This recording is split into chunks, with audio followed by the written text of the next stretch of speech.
Maayong hapon mga kabangka, maayong hapon na Tuesday.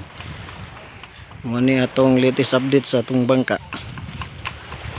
Amo anang gitistingan og palusong. Oh, doon na jud siya sa baybay oh. Ugma na ni namo tiwason kay gabi na. Hapon na. Hapit na alas 5.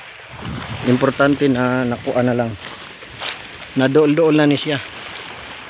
Mga kabangka. So hapit na gud ni maka serbisyo, makalutaw basin ugma lutaw na ni siya. Mga kabangka. Ang isa under repair pa.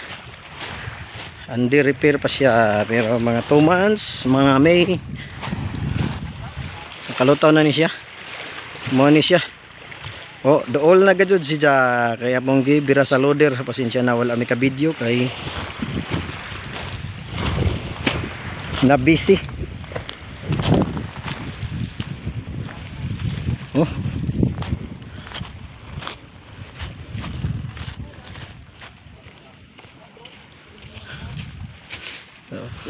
Idol. Kalahin mo.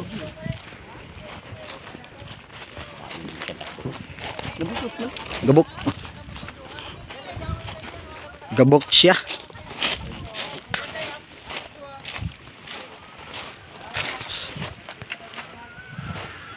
Sus, gabok siya oh. Sus, oh. Sus, perting gabok ka. Oh. Gabok, gabok, gabok. Mga kabangka, gabok. Oh, hindi pa oh, sus. Repiron pa ni siya. Mga kabangka.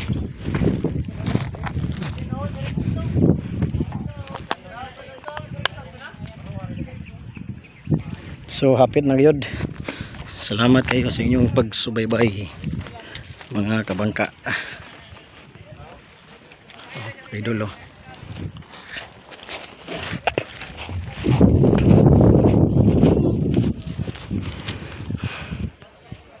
Mga kabangka, salamat giga sa inyong pagsubaybay. Hapit na gyud. Oh, dool na lang.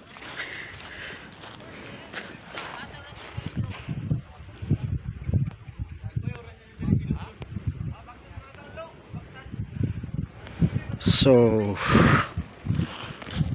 mao na ni siya mga kabangka. Latest update sa among bangka. Amo ay ning gipalusong og karon nagatubang nagjud siya sa dagat og ugma. Hopefully ito ana ning mapalusong. Daghan kayong salamat. Once again, maayong hapon na Tuesday.